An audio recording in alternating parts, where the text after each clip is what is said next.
il tombe des poissons ou des pierres.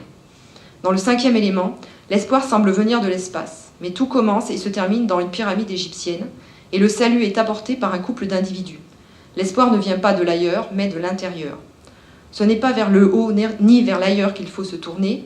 L'ULM et les vaisseaux emmènent ailleurs, mais les personnages finissent par revenir vers la terre ferme et vers le sable, vers le point de départ, vers l'origine de la vie.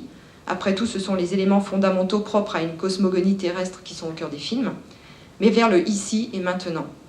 L'espoir ne vient pas d'autres êtres, ni de l'ailleurs, mais de la terre et de l'individu. La notion de plus qu'humain n'a pas lieu d'être.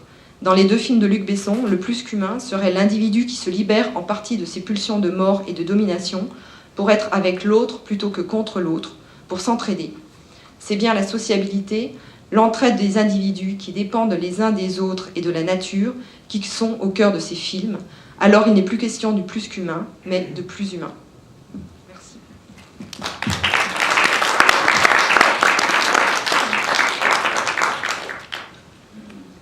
Bien, nous allons maintenant passer la parole à Alain Sébat, qui va nous parler de discordance des temps dans quelques films de science-fiction, Babylone AD de Mathieu Kassovitz, Immortel de Bilal.